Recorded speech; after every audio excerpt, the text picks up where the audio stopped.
Amén, mis hermanos. Entonces estamos delante nuevamente de un gran milagro que el Señor hace en Jerusalén, en un estanque llamado el estanque de Betesda.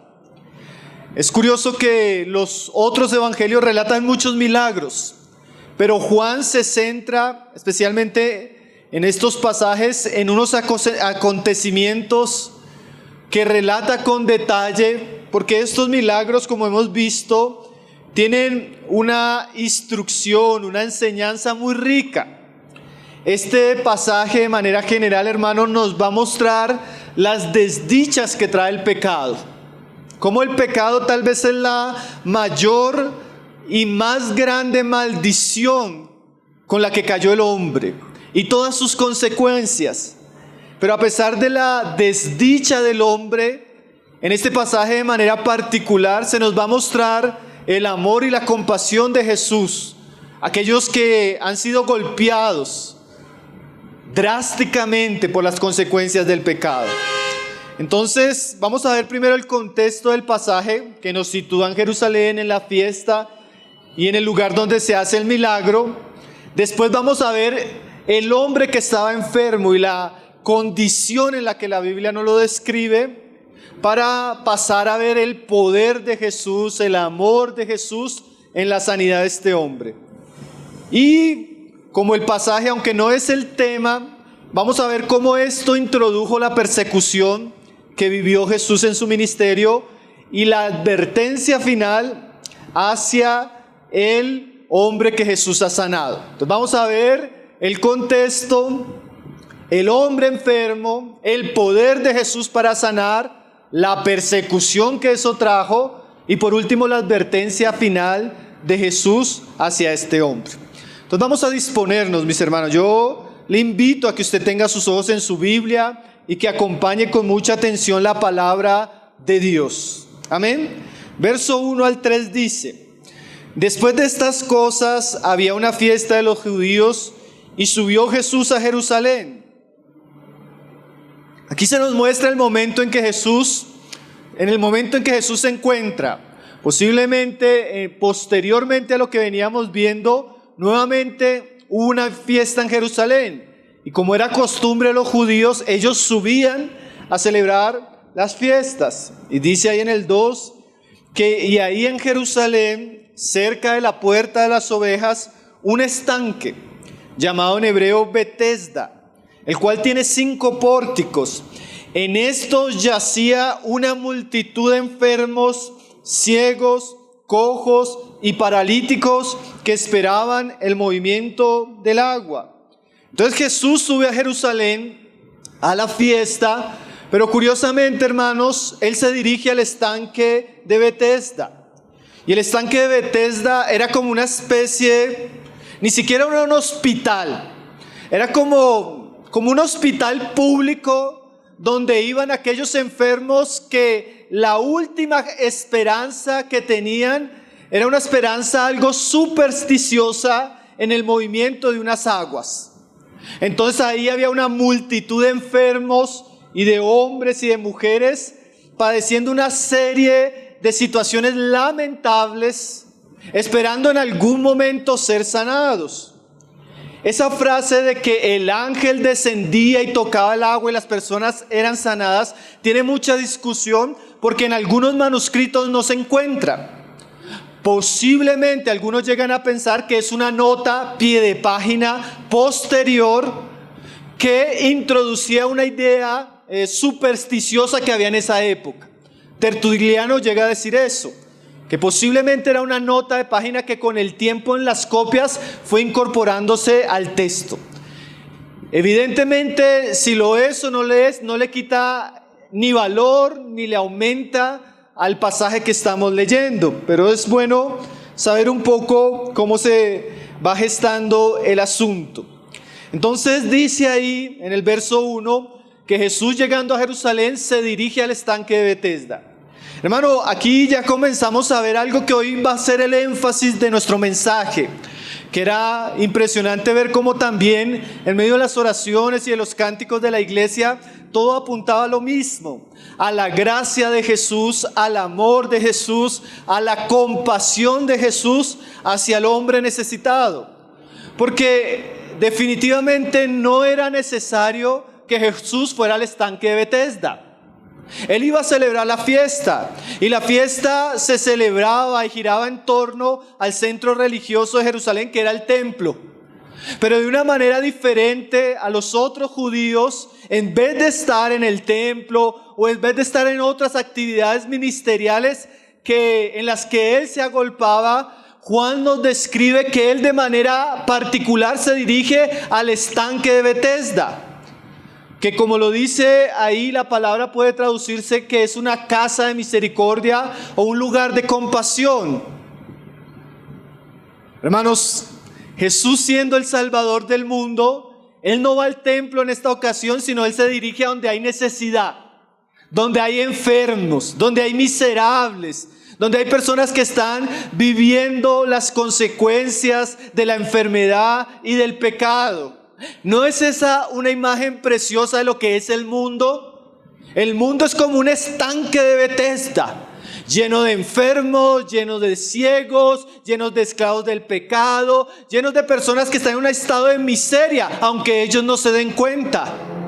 Y la ida de Jesús al estanque de Betesda es un pequeño vislumbre de lo que es la encarnación del Hijo de Dios y su visita a este mundo en un estado de miseria. Lo cual comienza a despertarnos para ver cómo Cristo se comporta con el débil, con el enfermo, con el pecador, con el que está viviendo la miseria en su vida. Este pasaje, hermanos, como lo vamos a ver, es una imagen espectacular de la compasión de Dios por el hombre. Y que Dios pueda tocar nuestro corazón en relación a eso. Ahora, después de ver que Jesús llega ahí, el pasaje nos va a mencionar que Jesús pone la mirada en un hombre. Ahí en el verso 5 se nos dice quién era este hombre y las situaciones en las que se encontraba este hombre. Juan 5, verso 5 dice: y había allí un hombre que hacía 38 años que estaba enfermo. Aquí no se nos dice la naturaleza de la enfermedad. Algunos han pensado que era un paralítico porque el Señor le dijo levántate, ¿sí? O era alguien con un problema de que se había resecado sus pies y no podía andar. Lo que se dice es especulación, porque la enfermedad aquí no se nos detalla. Lo que sí se nos detalla era que era una enfermedad que llevaba mucho tiempo. Dice que y supo que llevaba mucho tiempo así. El pasaje nos va a decir ahí también que él llevaba 38 años. Hermanos, piense en una persona con una enfermedad que lleva 38 años, una enfermedad que le ha postrado, una enfermedad que lo ha llevado a una situación lamentable, difícil. Ya de por sí una enfermedad es difícil, pero el tiempo prolongado lo hace mucho más terrible. Piense 38 años, yo tengo 39 años, hermano. Casi una vida completa, enfermo. O sea que si este hombre quedó enfermo a la edad de 15, 20 años, 25 años, ¿cuánto tiempo de su vida había estado postrado? Una enfermedad lamentable, triste. El hombre está en un estado de miseria. Y mire, dice ahí que, verso 6, cuando Jesús lo vio y supo que llevaba mucho tiempo, así le dijo: ¿quieres ser sano? Y el hombre le responde: Señor, le respondió el enfermo, no tengo quien me meta en el estanque cuando se agita el agua. Ahora, este hombre, hermano, no solo tenía que lidiar con la enfermedad y su problema grave de salud, sino que él enfrentaba otro drama de la vida que lo acompañaba. Estaba solo. No tenía un familiar, no tenía un amigo, no tenía quien se compadeciera de él en su situación y lo ayudara. Este hombre no tenía salud, no tenía compañía, no tenía familia, no tenía amigos. Era una persona desesperanzada. Era un hombre que seguramente esos años habían matado su esperanza de vida, sus proyectos, su gozo. Imagínense la depresión profunda en la que vivía este hombre.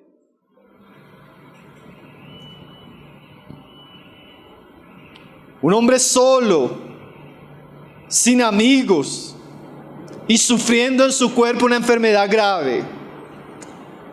Ahora, el pasaje no solo nos muestra la situación, cuánto tiempo llevaba así, sino también la esperanza espuria, supersticiosa, de que en algún momento un ángel tocara el agua y él pudiera ser sanado. Esa esperanza, una esperanza que no es esperanza.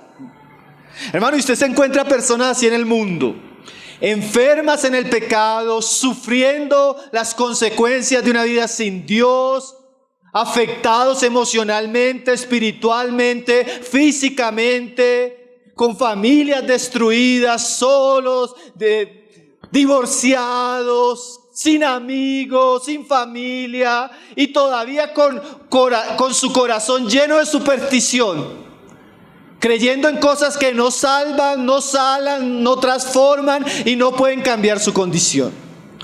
Yo creo que la imagen de este hombre es una imagen del hombre caído y de las consecuencias que puede traer el pecado sobre una vida, que sería el siguiente asunto. Si usted se va al verso 14, que vamos a estudiar más adelante, ahí Jesús nos dice que la condición de enfermedad de este hombre era consecuencia del pecado. No era una enfermedad normal, no era una enfermedad natural. Lo que este hombre estaba viviendo físicamente, espiritualmente, familiarmente, era consecuencia de algo que él había hecho. Su pecado lo había llevado a esta situación.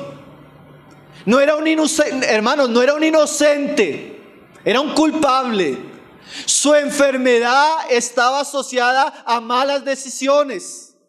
Su situación había sido la cosecha de lo que él había sembrado. No siempre la enfermedad es así, pero en este caso sí. De manera particular, Jesús más adelante le va a recordar que la tragedia que está viviendo durante 38 años son consecuencias. Es la triste historia de las consecuencias del pecado.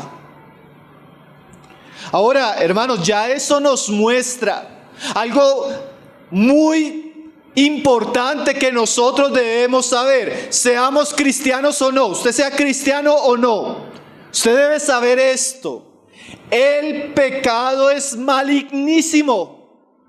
El pecado trae consecuencias. El pecado es un fraude, una estafa, un engaño. Él promete bendiciones, pero trae maldiciones sobre la vida del hombre.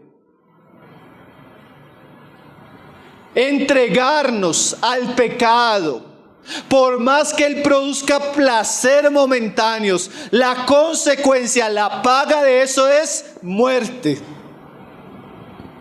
Terrible, hermanos, porque aún teniendo una escena tan cruda, tan fuerte, no solo en la escritura, sino nosotros tenemos espejos a nuestro alrededor, familiares, vecinos, amigos, de cómo el pecado ha tenido consecuencias terribles. Aún así nosotros jugamos con el pecado. Aún así nosotros toleramos el pecado. Aún así hay miles de personas que corren tras lo que no le conviene. Nosotros somos como los locos, decía alguien. Amamos lo que nos destruye y aborrecemos lo bueno. ¿Usted puede pensar la insensatez del hombre? Si el hombre, hermano, pudiera considerar cosas como la enfermedad, la muerte y la eternidad, no vería el pecado de la misma manera. no disfrutaría el pecado de la misma manera, no promovería el pecado de la misma manera. Hace poco veía una noticia, hermanos, interesante.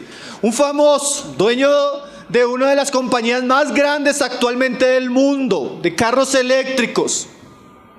Él entra a su hija o hijo, no sé ahora qué es, a un colegio que tenía una filosofía progresista. Su hija, influenciada por los maestros, o su hijo, no sé, termina decidiendo hacer un cambio de género, que en pocas palabras es una mutilación y un proceso de llenarse de hormonas para querer identificarse con el sexo que le han enseñado que es el sexo que ella puede decidir.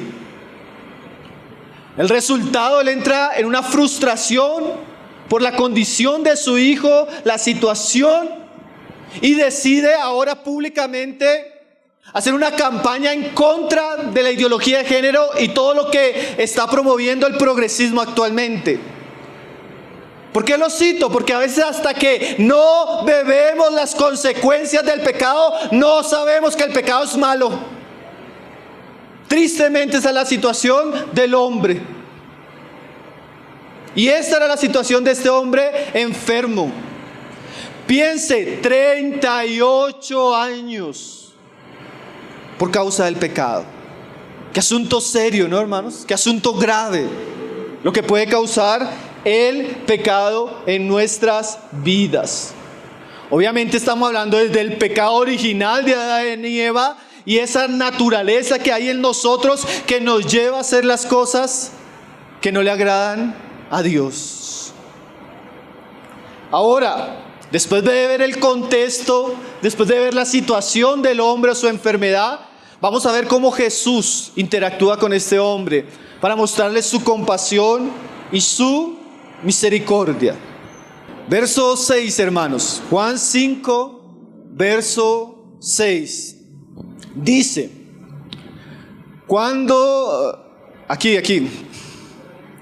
vamos aquí. Verso 6. Cuando Jesús lo vio acostado y supo que llevaba mucho tiempo así, le dijo, ¿quieres ser sano? Hermanos, aquí hay varias cosas que son preciosas. Lo primero que dice el pasaje en el verso 6 es que cuando Jesús le vio acostado y supo. Ese supo no necesariamente quiere decir que alguien le habló del hombre. Ese supo es ese supo omnisciente de nuestro Señor Jesús, que en medio de la multitud sabía quién era este hombre. En medio de la multitud sabía que había vivido este hombre. En medio de la multitud sabía el pecado que había cometido, las consecuencias que había traído y lo que estaba viviendo. Hermano, ¿a usted no le parece eso maravilloso que Jesús viene al estanque de los miserables y conoce la vida de los miserables? Sabe de dónde vienen, saben con qué luchan, saben las consecuencias, saben su soledad, saben su amargura, todo lo sabe. ¿Usted no le llena eso de alegría?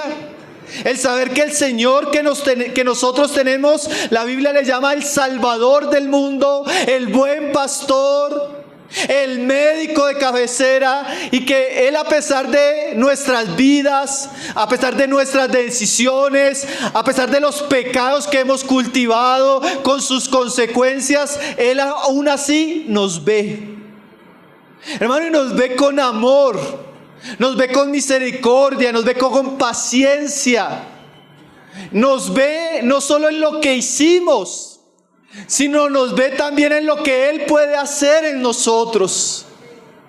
Y eso es precioso. Este ver es un ver profundo, es un ver particular, es un ver de misericordia, de amor, de gracia. Y yo quisiera que usted se lleve esta idea, porque a veces cuando a la gente comienza a predicársele de Jesús, del Evangelio, la gente tiene una idea equivocada acerca de Jesús. Es más, el diablo, el mundo, la religión falsa, a veces nos presentan un Jesús diferente. Y aún a veces nosotros tenemos que tener cuidado, hermanos, cómo presentamos a Jesús. Porque aquí nosotros vemos a Jesús llegando con compasión, con amor, viendo a la persona en la situación que estaba y acercándose a ella. Y yo quiero que usted comience a tener esas impresiones cuando Jesús le ve con compasión, con misericordia. Le ve como cuando un padre ve que su hijo se cae y se lastima. El padre tiene como ese deseo de levantarlo. Lo ve como un médico ve a un enfermo, con ese deseo de ayudarle a ser sano. Lo ve como a alguien que está esperando su bienestar. Hermano, ese es Jesús, el que iba al estanque de Betesda, el que buscaba de manera particular a aquel que estaba perdido en las consecuencias malditas del pecado. No fue así cuando, hermano, algo interesante de este pasaje es que en este pasaje no se nos resalta nada bueno del hombre enfermo. Él no conocía a Jesús, él no buscó a Jesús, él no sabía quién era Jesús, él ni siquiera responde bien al milagro. Aquí no hay ninguna virtud que vamos a aprender del enfermo. Aquí lo que vamos a aprender es cómo el Señor ama al que no lo merece, cómo el Señor derrama su gracia al que es indigno, aquel que tal vez no le está ni buscando. ¿No éramos eso nosotros, hermano? Hay gente que puede decir, no, yo estaba en una búsqueda personal, yo tenía una familia que me hablaba, pero hay otros que ni le buscábamos, ni nos interesaba, y aún así el Señor nos vio de manera personal, de manera directa, de manera compasiva y amorosa. Pero el amor del Señor no solo queda en un mirar de ver la miseria de este hombre, sino mire lo que hace el Señor. Dice, cuando Jesús le vio acostado y supo que llevaba mucho tiempo así, le dijo, ¿quieres ser sano? Lo siguiente, hermanos, es que Jesús no solo le ve, sino se aproxima a él. Se acerca a él y le habla. Hermanos, los rabinos de aquellas épocas no iban al estanque de Betesda. No hablaban con enfermos. No se compadecían de la gente. En cambio, Jesús sí. Jesús iba y mira. Jesús iba y acude. Jesús iba y habla.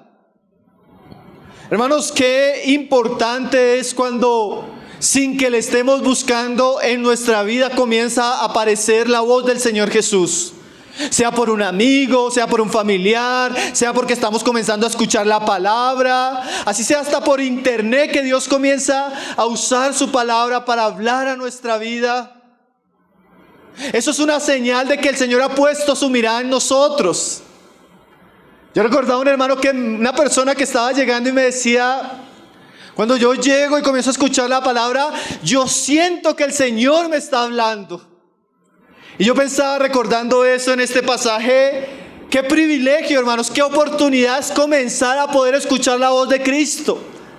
Qué privilegio en medio de lo que somos, lo que hemos hecho, lo que hemos vivido, que la palabra de Dios comience a llegar, que la palabra de Cristo comience a despertar nuestro corazón.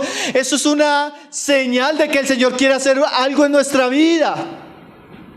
De que el Señor quiere salvarnos, de que el Señor quiere sanarnos, de que el Señor quiere restaurar nuestra vida para que podamos cumplir su propósito.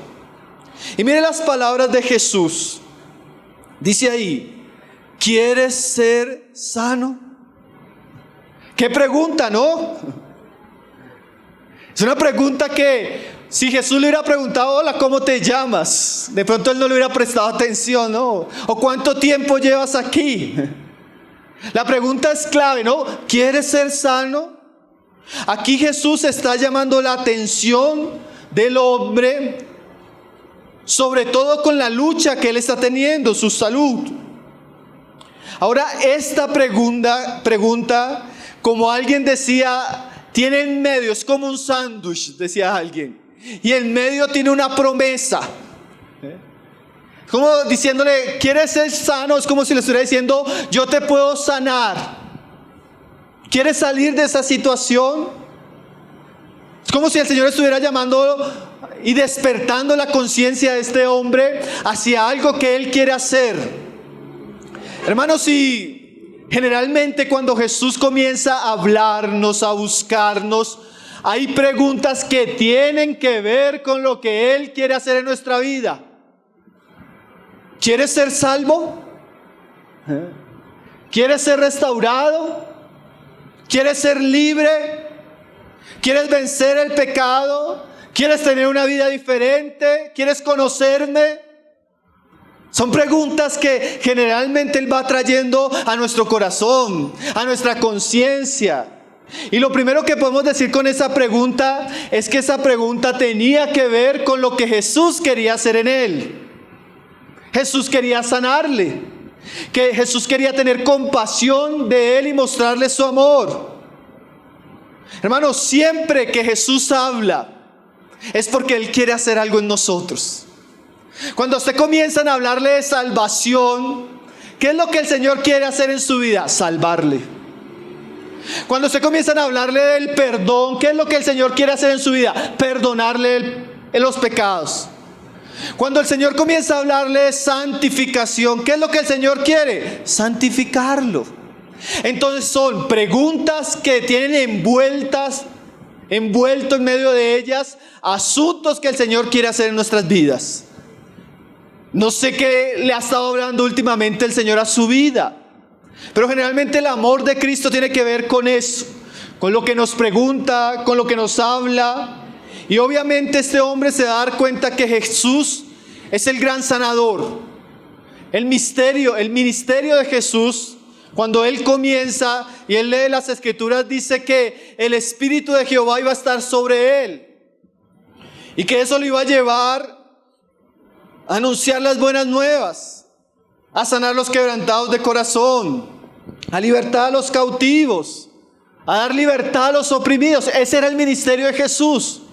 O sea que en un sentido, hermanos, Jesús venía a sanar a los hombres.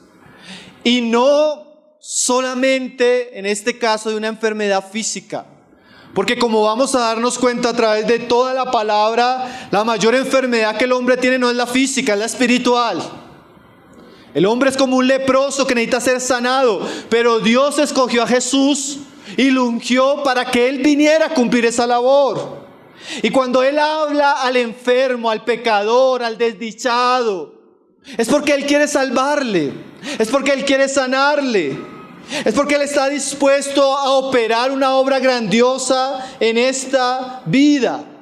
Eso nos muestra primero la pregunta: ¿quieres ser sano? Él se está presentando como médico para suplir la necesidad.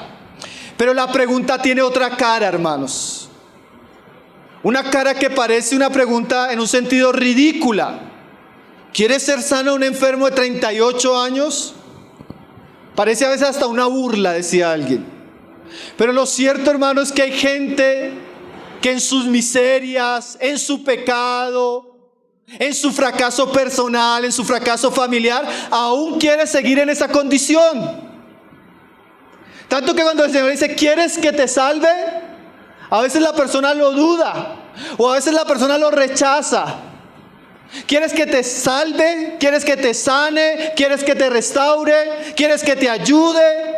¿Quieres estar conmigo? Parece una pregunta, hermano, pero hay gente que no quiere.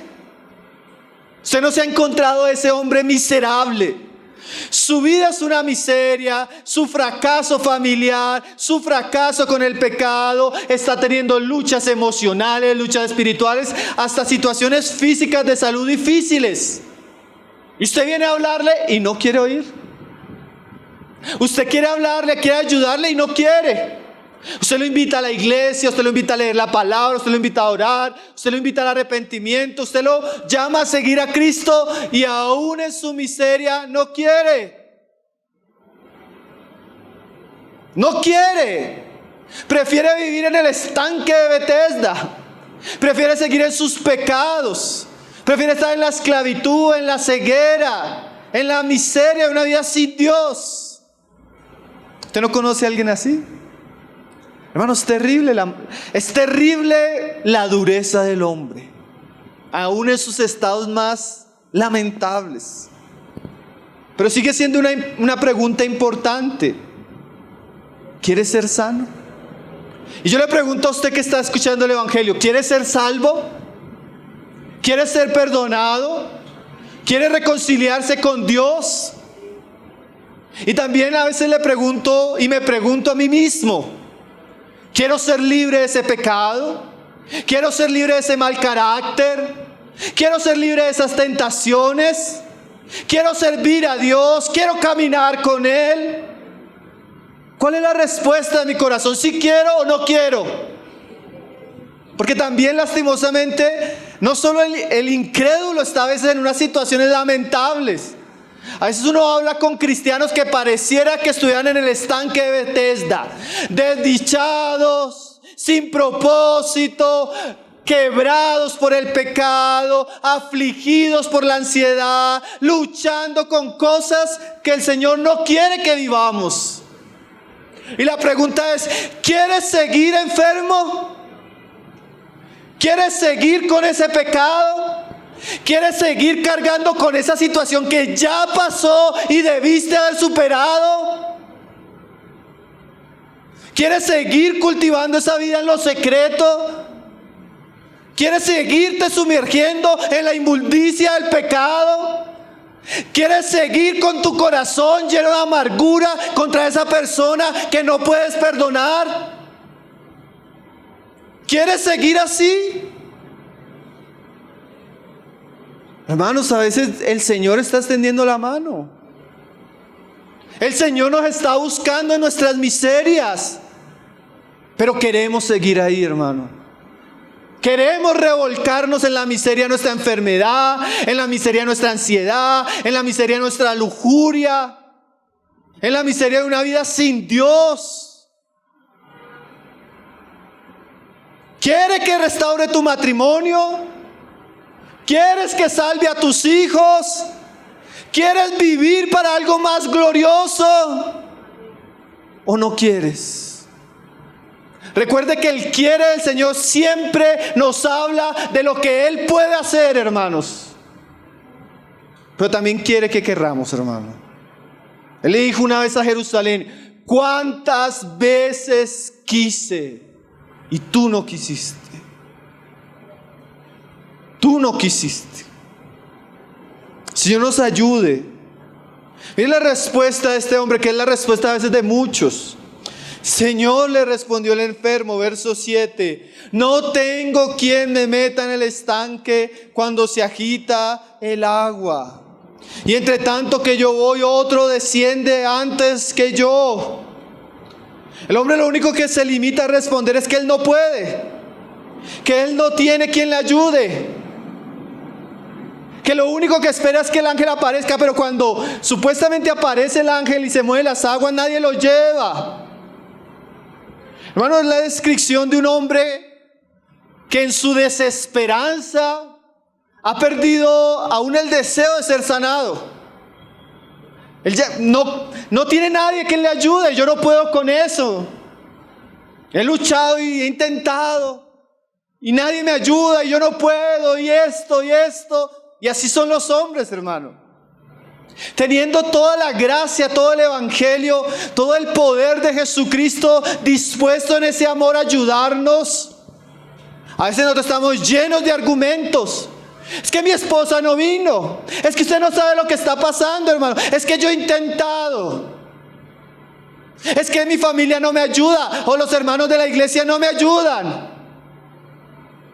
Hermano, hay asuntos que tienen que ver con Cristo, con su poder, con su gracia, con lo que Él quiere hacer. Es un asunto entre nosotros y Él. Es un asunto primero vertical, entre Dios y el hombre, y el mediador entre Dios y los hombres es Jesucristo. Él es el que puede salvarnos, Él es el que puede restaurarnos, Él es el que puede dar una nueva vida y una esperanza a nuestros corazones quebrados. Pero ¿cómo respondo yo? La próxima semana. Después, deme tiempo. No es que esto o aquello. Hermanos, no deberíamos postergar cosas que son importantes, cruciales en nuestra vida con Dios. Ahora Jesús le habla ante las excusas. El Señor insiste. Recuerde que en este hombre no vamos a ver ninguna virtud. En este hombre no vamos a ver nada para aprender. Aquí vamos a aprender de el amor de Cristo, la compasión de Cristo, la insistencia de Cristo y el poder de Cristo. Que eso nos debería más llenar a nosotros más de más expectativa. Porque a pesar de nuestra situación, nuestras excusas, nuestra falta de esperanza, el Señor insiste. Y mira lo que le dice. Jesús le dijo: levántate, toma tu lecho y anda. Y al instante aquel hombre fue sanado y tomó su lecho y anduvo. Y era día de reposo aquel día. Después de las excusas, el Señor le da una orden. Como dice el profesor de gramática, un imperativo. 3. Levántate, toma tu lecho y anda. Hermanos, y todos los que hemos estudiado, los que estamos aprendiendo, sabemos que los imperativos en la Biblia hablan de acciones que nosotros debemos llevar a cabo. ¿Sí?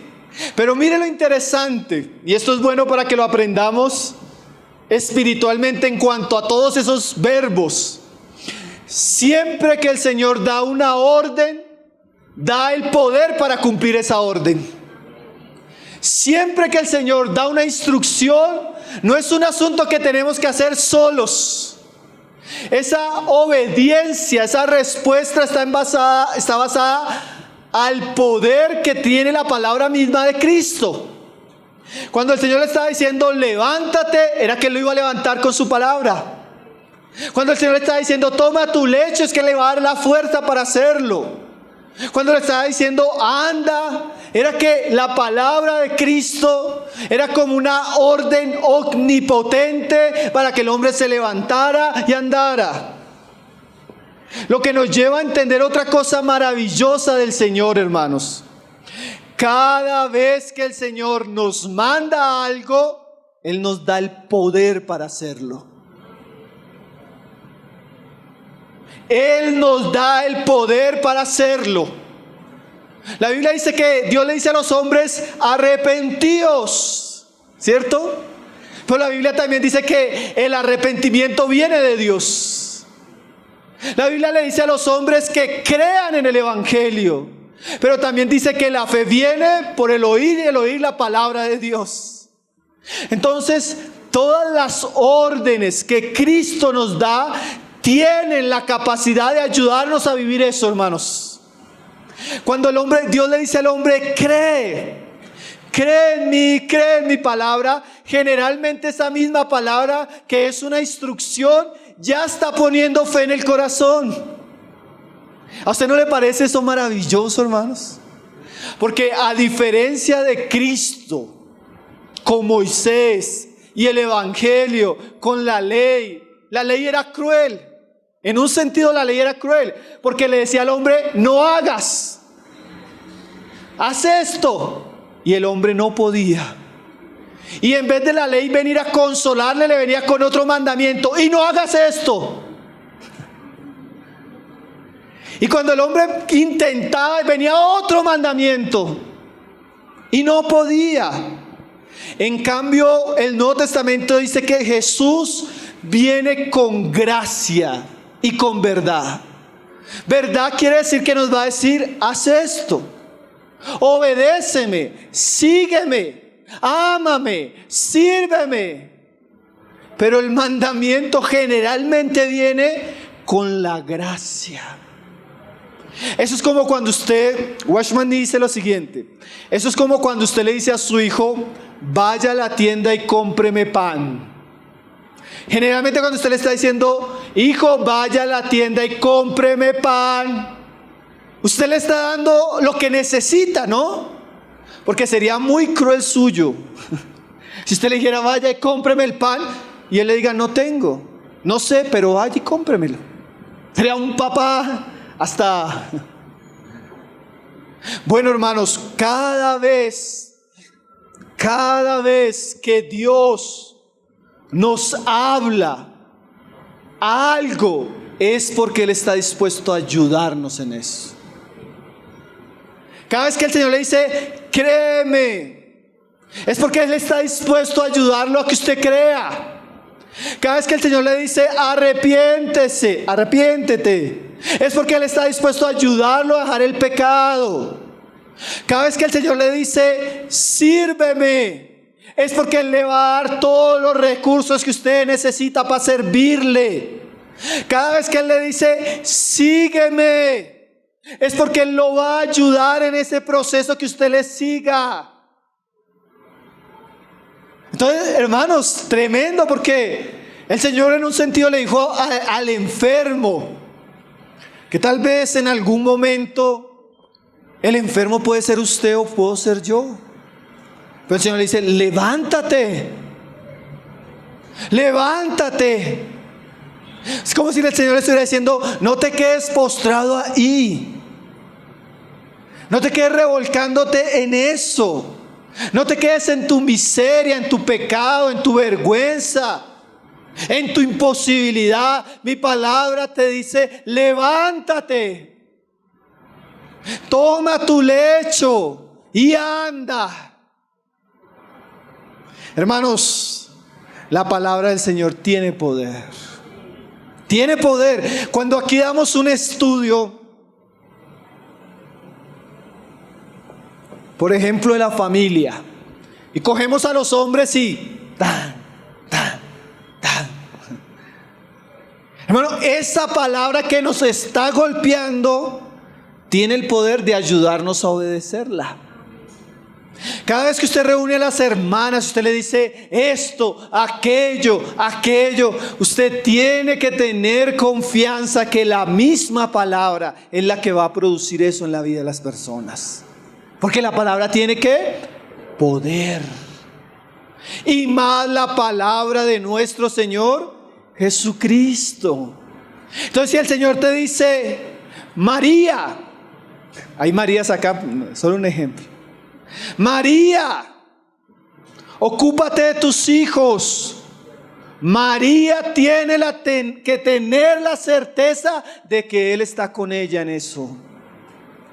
Si Él le dice, José, ¿algún José? Disculpa. José, sírveme en esta área de tu vida.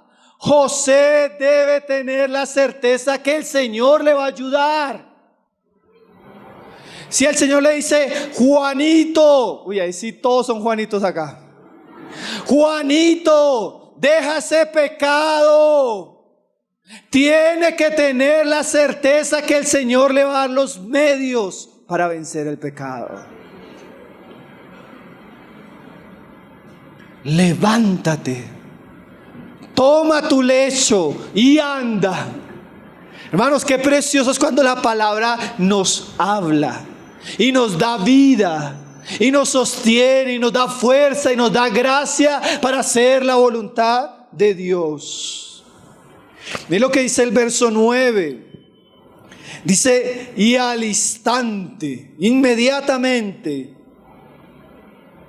aquel hombre fue sanado y tomó su lecho y anduvo, y era día de reposo aquel día. Hermanos, el mandamiento del Señor lleno de poder sanó inmediatamente a este hombre. Hermanos, este es un ejemplo del poder de Cristo, el poder del Evangelio, el poder de la gracia, que inmediatamente Él habla y los hombres creen en esa palabra da vida, sana, restaura, y es inmediato, es completo, es público el milagro. Entonces hemos visto hasta ahora, estamos recapitulando, el contexto del milagro, el hombre en el cual se hizo el milagro, y ahora el poder y el amor de Jesús sanando a ese hombre. Lo que nos lleva a la siguiente parte del pasaje, hermanos, la controversia que esto causó. Porque de aquí en adelante vamos a ver la persecución de los judíos hacia Cristo. Por esto, dice el verso 10. Entonces los judíos dijeron: aquel que había sido sanado, es día de reposo, no te es lícito. Gracias, mi amor. No te es lícito llevar tu lecho. Y él le respondió: el que me sanó, él mismo me dijo: toma tu lecho y anda. Entonces le preguntaron: ¿quién es el que te dijo: toma tu lecho y anda? Y el que había sido sanado no sabía quién fuese, porque Jesús se había apartado de la gente que estaba en aquel lugar.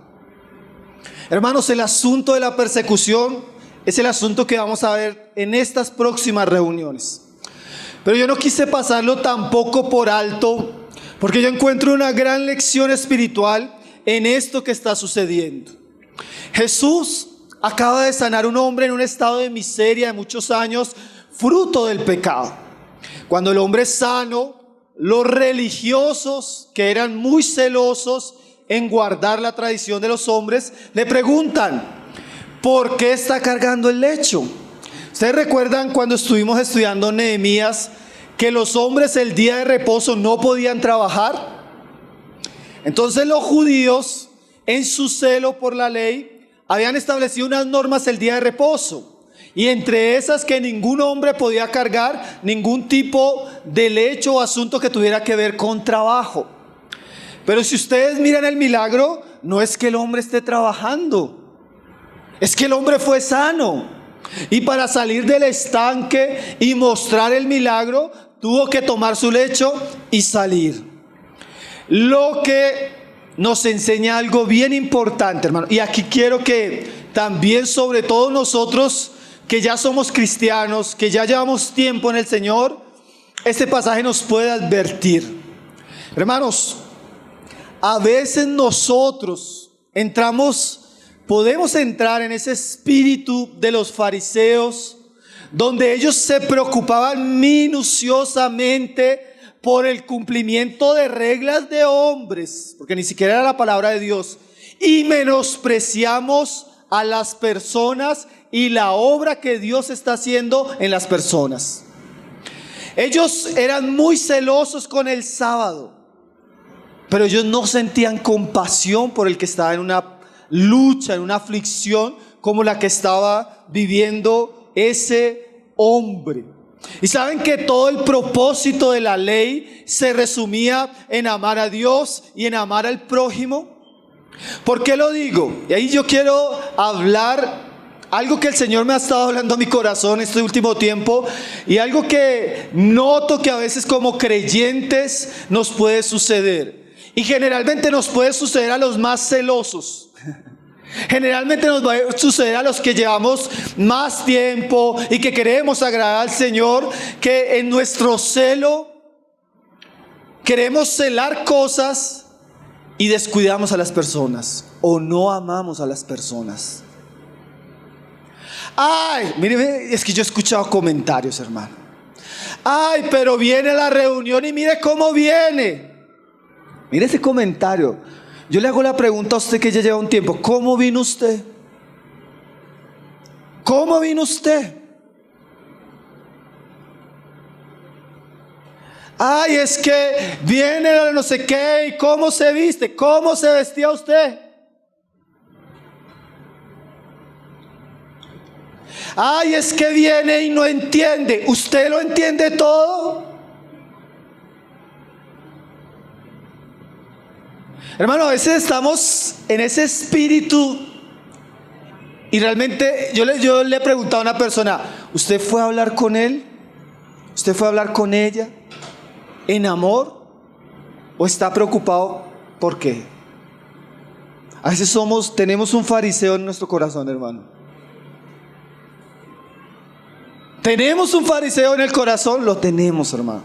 Y hay que tener cuidado. Porque Jesús en este caso nos muestra cómo Él mira con compasión. Y aunque obviamente como iglesia velamos por la verdad, la santidad, el evangelio, también nuestra preocupación es que Dios traiga para salvar. Que Dios traiga para que podamos predicar. Que Dios traiga para que Él nos enseñe a tener compasión y misericordia, como la tuvo con nosotros, hermanos. ¿No es así? Ellos no le preguntaron, ¿cuántos años llevabas enfermo? Miren lo tremendo, hermano. Ellos no le preguntaron, ¿cómo el Señor te sanó? No, le preguntaron, ¿por qué está cargando eso? Hay preguntas que tienen su tiempo, hermanos. Pero siempre que Dios vaya trayendo personas, acercando personas, llevándonos a donde personas, que lo primero que podamos llevar sea el evangelio del amor, de la gracia y de la compasión de Cristo a los que necesitan ese evangelio. Miren lo que dice el pasaje. ¿Sabe cómo le respondió Jesús? Que eso me parece maravilloso. Ahí en el verso 16, cuando ellos se enteran que era Jesús, miren lo que decía. Y por esta causa los judíos perseguían a Jesús y procuraban matarle, porque hacía estas cosas en el día de reposo. Y Jesús le respondió, mira la respuesta de Jesús, hermano. Mi Padre hasta ahora trabaja y yo trabajo. Ellos le dicen, ¿por qué sanaste en el día de reposo? Y la respuesta de Jesús, que esto es maravilloso, hermanos. La respuesta de Jesús es como, a eso vine, yo estoy trabajando.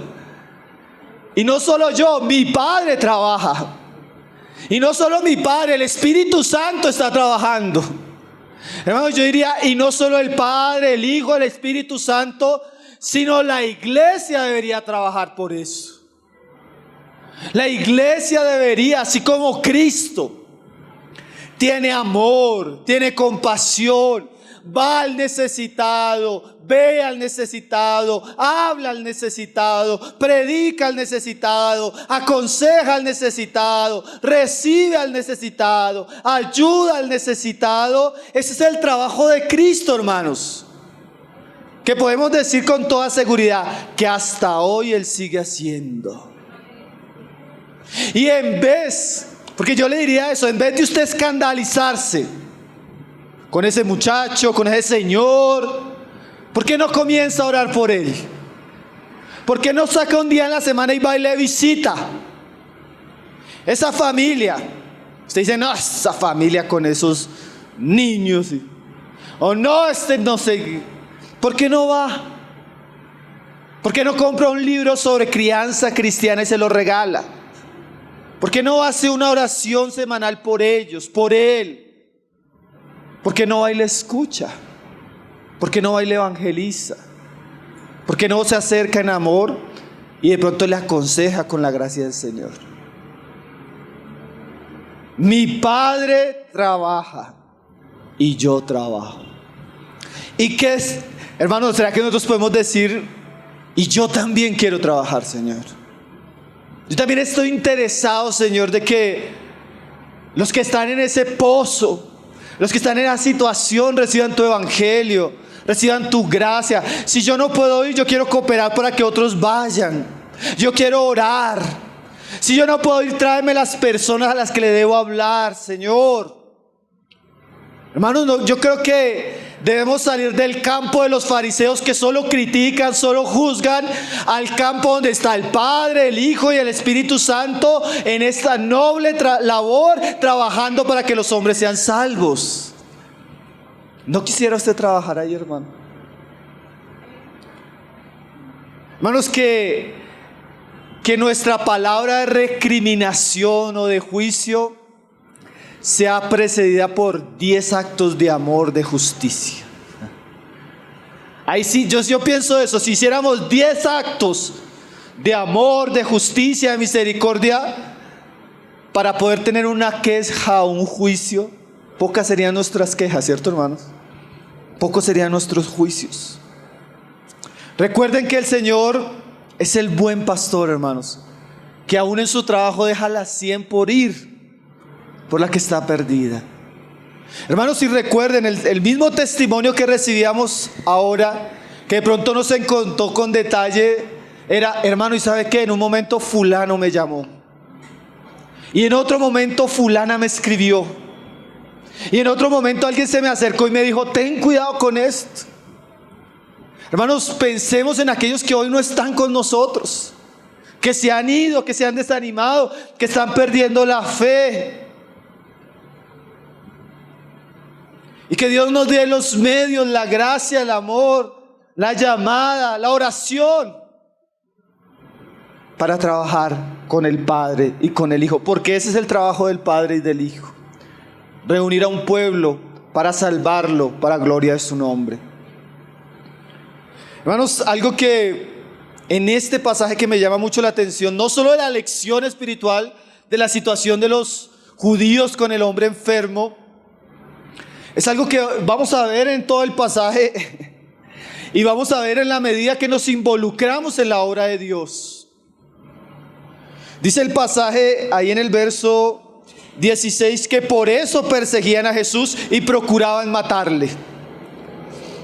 Yo creo que cada vez más, en la medida que somos conscientes de la obra que Cristo está haciendo, y cada vez que ponemos más nuestras manos en el arado, y cada vez que queremos servirle más y ayudarle en ese trabajo de salvar personas, restaurar personas, discipular personas, pastorear personas, en esa misma medida vamos a sentir la persecución y el rechazo de Satanás, nuestro enemigo. Hermano, cómo el diablo aborrece, cómo el diablo lucha para hacernos desistir de nuestros trabajos.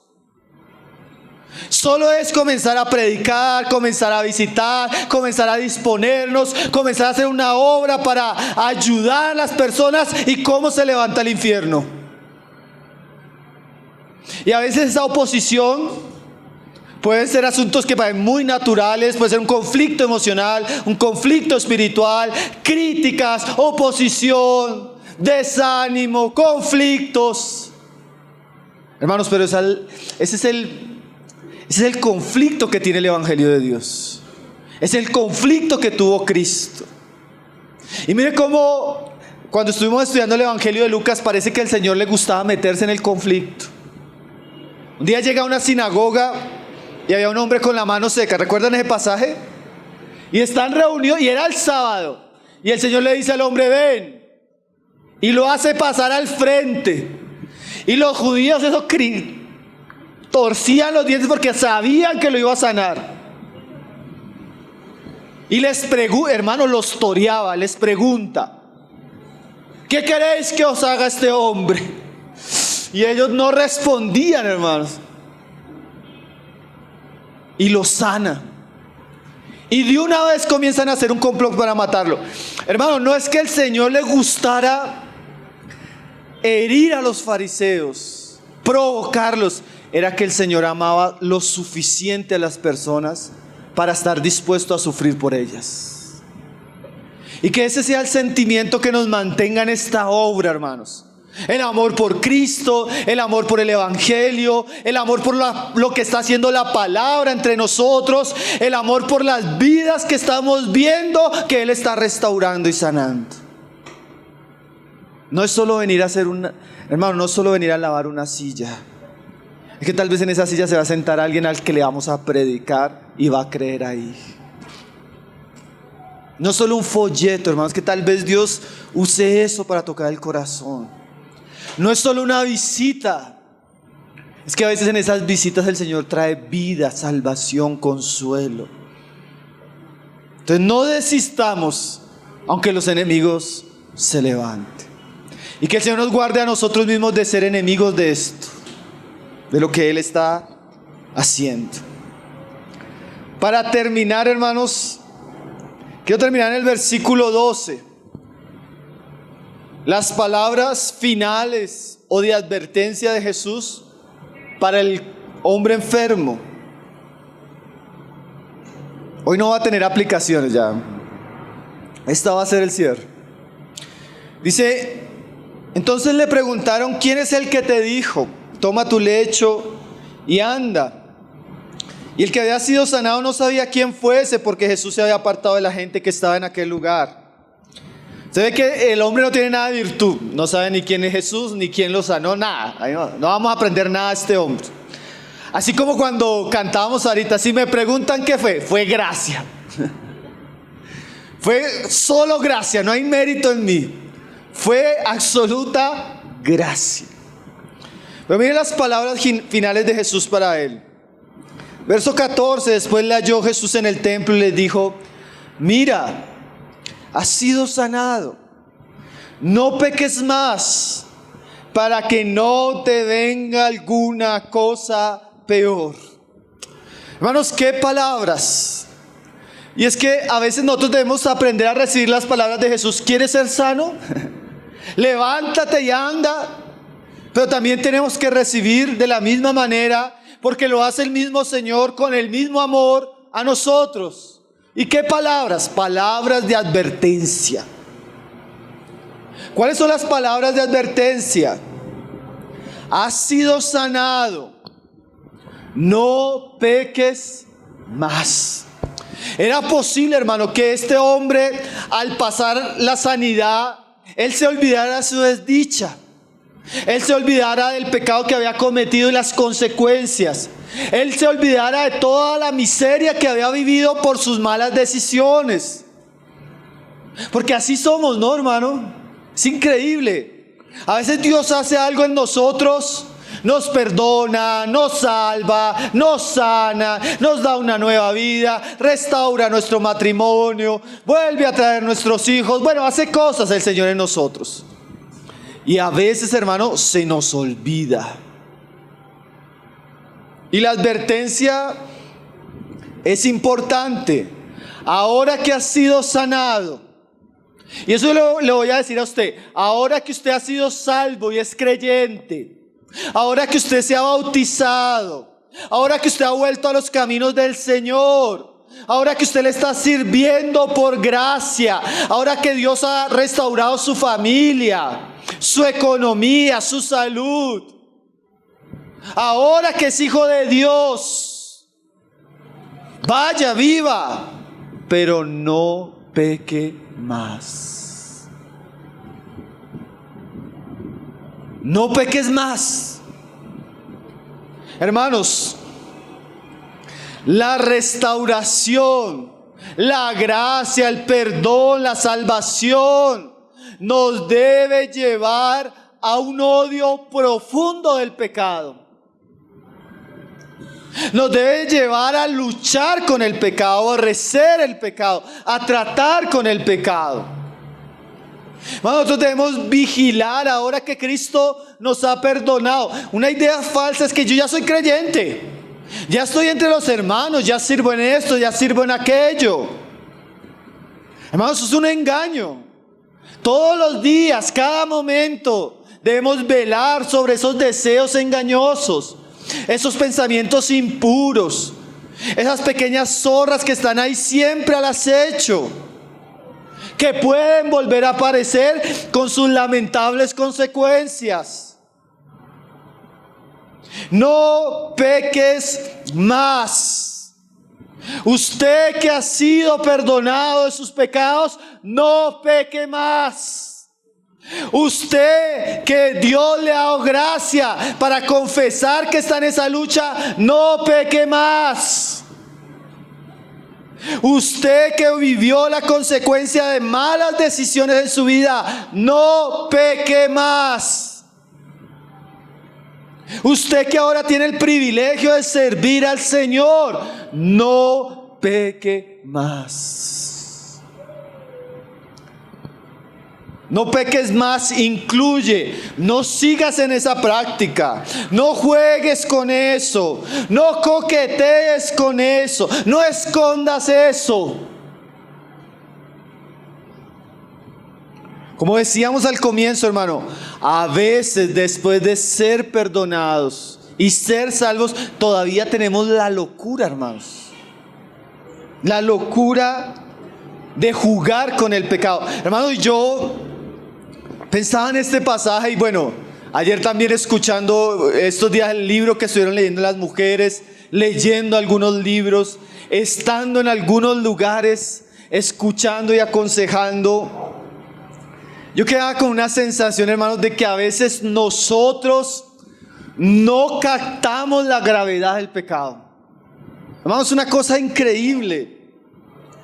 Nosotros a veces pensamos que el pecado puede ser algo hasta entretenido. Hermanos, es que yo los quisiera sentar unos 2 meses con nosotros en consejería. Usted escuchara las cosas que viven los jóvenes en nuestros días, usted no traería el internet a su casa, por lo menos no sin vigilancia. Usted no le daría un celular a sus hijos. Usted sería muy celoso de las amistades, compañeros y profesores donde están sus hijos. Hermanos, las cosas que uno ve y que uno oye, hermano, en estos días. El pecado es una miseria sutil. Si nosotros supiéramos la gravedad del pecado, nuestro entretenimiento no sería con cosas que son contra la santidad y la justicia de Dios. No tendríamos esa amistad que nos contamina. No cederíamos a esa notificación en mi celular que me lleva a esos sitios de esclavitud y de inmundicia. No, hermano, esa palabra no peques más es una advertencia. Hace poco hubo una situación, hermano, que a mí me partió el corazón. Yo no tenía ni palabras. Piensa en una familia cristiana con un hijo cristiano, que su hijo se casa, comienza su hogar, va a la iglesia, sirve en la iglesia, y ese hijo termina violando a su hija.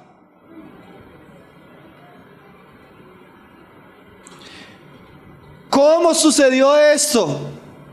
Una investigación, seguramente unas 3, 4 preguntas, nos daría a entender que ese hombre estaba viciado a la pornografía hacía años. Y el pecado no tratado es una maldición, hermanos. En estos días, el profesor abusó de la muchachita. Hermanos, vivimos en un mundo donde el pecado es...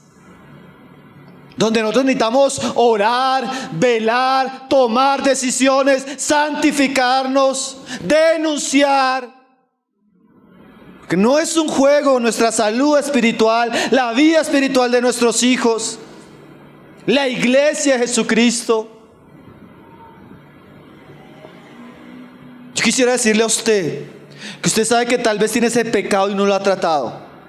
No peque más, porque el Señor da tiempo, hermano. Pero si usted no se arrepiente, el Señor saca a la luz ese pecado.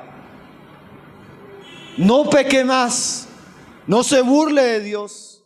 No se burle de su familia. No se burle del servicio que el Señor le ha dado, porque eso va a traer a la larga consecuencias. Vamos, a advertencia no es solo para esa advertencia, apúntela a usted. Apúntela a usted que está viviendo una vida en pecado y Dios le ha dicho: corte con eso, abandone eso, sea drástico. Porque ¿qué puede ser peor que 38 años de enfermedad, de miseria, de soledad, de angustias? No peques más para que no te venga algo peor, dice el Señor. No juegue con el pecado. Dios no puede ser burlado. ¿Qué puede ser eso peor, hermano? Bueno, sí, 38 años en un estanque lleno de moribundos, enfermos. Era algo trágico. La Biblia habla del lago de fuego, hermanos, y de azufre, donde su llanto, su clamor no acabará jamás. donde los hombres se condenarán perpetuamente sin ni una gota de misericordia. Así que si usted está escuchando el Evangelio y ha rechazado el Evangelio, usted está siendo candidato del lago de azufre que arde por los siglos de los siglos. Arrepiéntase y no peque más. Busque a Cristo. Busque a Cristo. Dice el Señor: no peques más, para que no te venga cosa peor. Hermanos, como hablábamos, ¿se acuerdan de las cuerdas de amor? No rechace el amor de Cristo. No rechace la palabra de Cristo. Créale, ámele, sígale, obedézcale. Porque fuera de Él, hermano, lo que nos viene es peor. Lo que le viene a este mundo sin Dios, sin Cristo, es peor, hermano. Yo cada vez más, tal vez porque estaba leyendo el libro de Apocalipsis, cada vez más tengo la sensación de que las cosas que vienen son peores, hermano. Y lo que ven nuestros ojos no es contrario, hermano. Que Dios nos encuentre en su Hijo.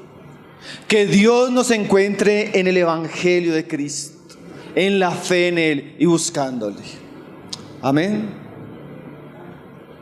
El Señor nos ayude, mis hermanos. Vamos a orar dando gracias al Señor por su palabra. Señor, te damos gracias.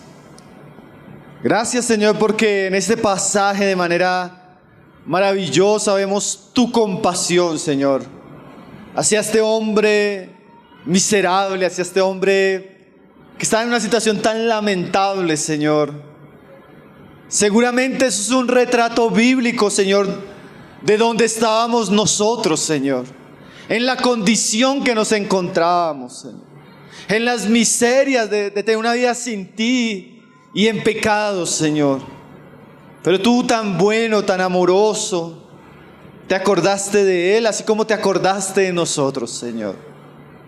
Te pedimos que este pasaje pueda llevarnos a apreciar cada vez más tu amor, tu misericordia, tu poder, tu palabra, Señor.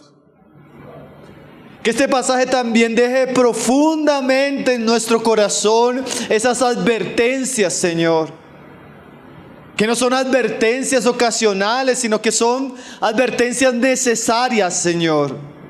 Para nosotros, para nuestros corazones, para nuestras vidas, Señor. Gracias por tu amor, Señor. Gracias por la obra que estás llevando a cabo, Señor.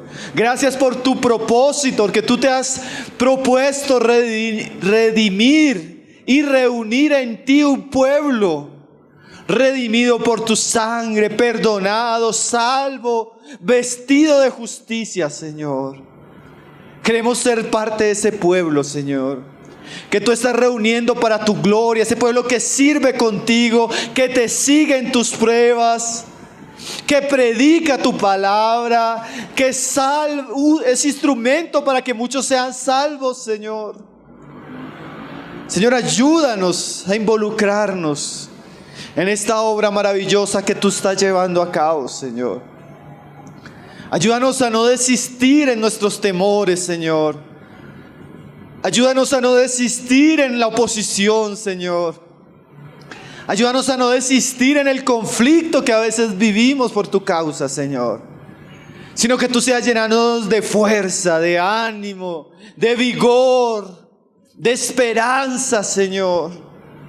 Gracias por ese hombre que tú sanaste y gracias por los hombres que estás sanando hoy, Señor. Por las mujeres que estás salvando, Señor. Por los hijos que estás apartando para ti, Señor. Por los jóvenes que estás librando del pecado, Señor. Por las familias que estás restaurando, Señor. Gracias, Señor, porque tu poder no se ha cansado, Señor. Tu mano no se ha ocultado. Tú todavía trabajas, Señor. Y ese es nuestro ruego, nuestra oración, Señor. Sigue trabajando entre nosotros, Señor. Mira aquellos que evangelizamos, mira aquellos que visitamos, mira aquellos por los cuales oramos, Señor. Compadécete de ellos, Señor. Compadécete de sus miserias y vuélvelos a ti, Señor.